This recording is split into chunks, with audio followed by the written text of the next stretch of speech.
The insane reality is that nobody else can carry the aura Roman possesses at this stage of his career. CM Punk is a beloved legend, but he remains an anomaly, a man who thrives in chaos but has never sustained control. Seth Rollins is a modern-day workhorse and a fan favorite, but he lacks the edge of mythology that Roman's character embodies. Roman is not just a champion, he's a figurehead, a living symbol of WWE's shift towards cinematic storytelling. He's the face of a wrestling dynasty that's gone far beyond just holding a title. It's become about control, fear, loyalty, and betrayal. To have that symbol collapse without completing its cycle would be like cutting The Godfather off midway through the second act. The story isn't done. It hasn't climaxed. It hasn't detonated in full. Roman's win is necessary to reach the true peak of that descent. From a business standpoint, WrestleMania main events featuring Reigns have consistently delivered in box office metrics, whether it's live gate numbers, merchandise, or digital viewership. Removing him from that pedestal while he still commands the top spot would be sacrificing future profits and stability. WWE, especially in the TKO era, isn't just driven by fan sentiment. It's built on business logic. Roman, with Heyman behind him, or even against him, still generates unmatched interest. WrestleMania 41 is not the right time to gamble on change, when consistency still pays off. There's also the unfinished business between Roman and his bloodline. Jey Uso's story hasn't come full circle. Jimmy's betrayal and Solo's loyalty are unresolved threads. If Roman loses now, there's no incentive to explore those narratives with full emotional weight. Roman needs to retain so that the eventual implosion of the bloodline hits as hard as it's supposed to. A loss now weakens the stakes for future confrontations, but a victory, especially in the face of betrayal by Paul Heyman, elevates Roman into a new phase. A king betrayed but unbroken, a tyrant whose kingdom refuses to fall. Punk and Rollins don't need the win the way Roman does. Punk's return has already achieved cultural immortality. The pop in Chicago, the shock at Survivor Series, the promos, the feuds, it all cemented his legacy. A loss at WrestleMania won't damage Punk. It will only deepen his crusade. He can spiral. He can seek revenge. He can ignite fresh storylines with Roman still at the top. Rollins, similarly, has already proven himself as a consistent main eventer and a beloved champion. His fashion, rather than a strategic progression of character development. Roman is the only one whose loss would interrupt the long arc the company has fought to protect. Another element that demands Roman's victory is the chaotic nature of the triple threat match itself. Triple threats, by design, are unpredictable. They offer protection for whoever loses. You can get pinned and not be weak. But in Roman's case, getting pinned would be catastrophic. After surviving Cody Rhodes, Drew McIntyre, Brock Lesnar, and even Jey Uso in matches where stakes transcended gold, having him lose in a format designed to dilute blame would be uncharacteristically soft. It would undermine the brutality and dominance that have defined his run. He needs to win not only because of the narrative, but because the structure of the match itself doesn't allow him to fall with dignity. A champion like Roman deserves a downfall that feels biblical, not circumstantial. The betrayal by Paul Heyman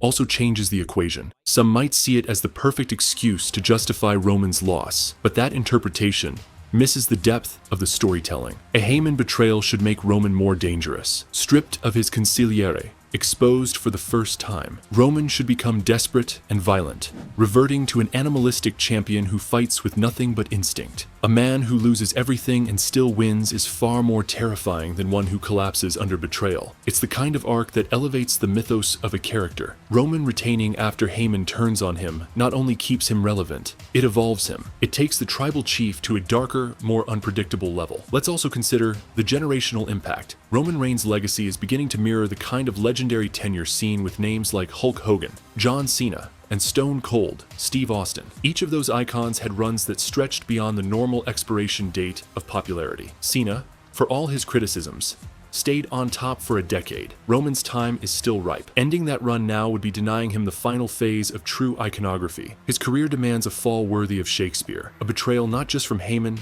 but from Solo, from Jimmy, from the very blood that kept him standing. Letting it end before then is a shortcut. It may excite fans for a night, but it costs WWE the emotional payoff of something truly eternal. And what of the world outside WWE? Roman's reach transcends wrestling. He's appeared in major media campaigns, crossed over into pop culture, and carries himself like a champion in the MMA, entertainment, and sports spheres. With Endeavor's goals of pushing WWE into an even broader global spotlight, Roman is the ambassador you want holding your top belt. He looks the part. He speaks with gravitas. He sells the illusion that professional wrestling is still filled with untouchable warriors. Losing that too early would damage more than just TV ratings. It would blur the edges of the brand's global identity. Even the psychology of the audience argues for Roman's win. Fans have become addicted to the slow burn of his dominance. Even those who despise him can't deny the magnetism. He's managed to turn boos into fascination, indifference into ritual hatred, and apathy into anticipation. You can feel the hush in arenas when he walks out. Every movement is intentional. Every glance carries a threat. That's not something you can replicate. If Roman loses now, it ends the best psychological warfare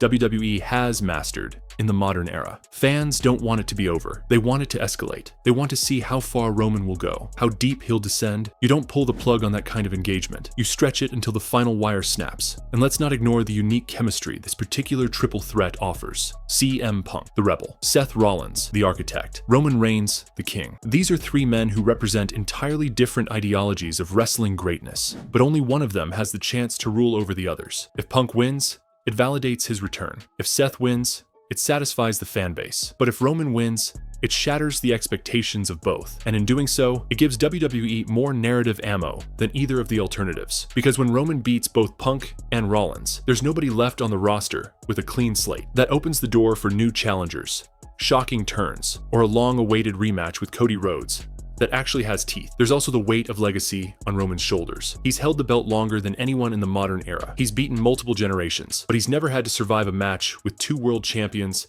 simultaneously gunning for him while his own allies disintegrate. If he wins this match, there's no debate left. He becomes the most protected and successful WWE champion in history. And while that may be controversial, it also locks his name into immortality. That's the kind of record that gets talked about 20 years from now. That's what you put in Hall of Fame montages. A man who not only survived every threat, but defeated two of the most popular wrestlers in one night against all odds, while standing alone. Roman's character arc is also still unfolding. We haven't seen the full effect of Solo Sikoa's emerging independence. We don't know if Jimmy Uso will ever fully realign with his brother. The Bloodline, fractured as it may be, still has chapters left. It ensures that the next year of storytelling is even more chaotic, even more dramatic, even more necessary. The myth of Roman Reigns can't end in a match with multiple moving parts. It has to end in a singular war. One man, one opponent, one finish. That's how legends fall. That's how icons are immortalized. This triple threat is a test, not a conclusion. It's meant to shake Roman,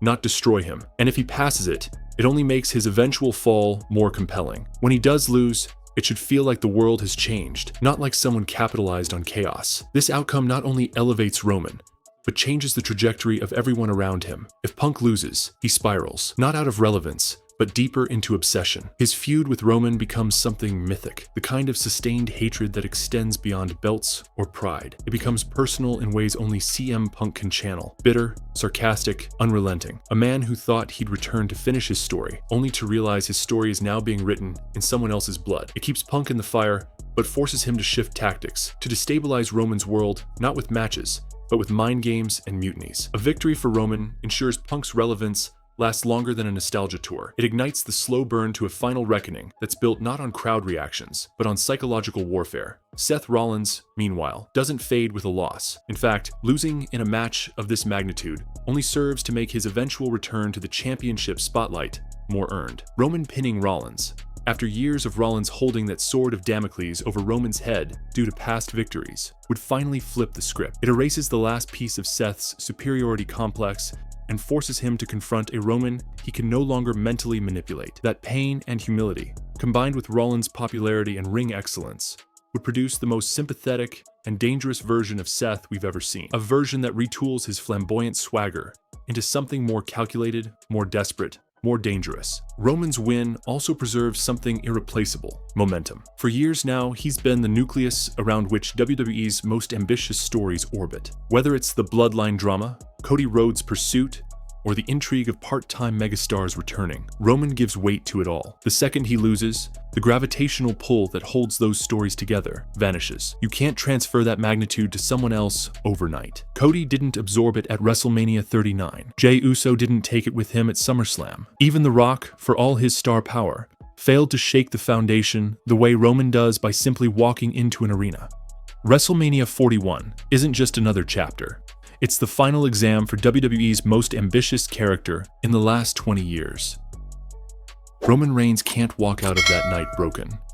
He has to walk out with blood on his hands and a haunted look in his eyes, because that's the only way this story can truly reach its epic conclusion.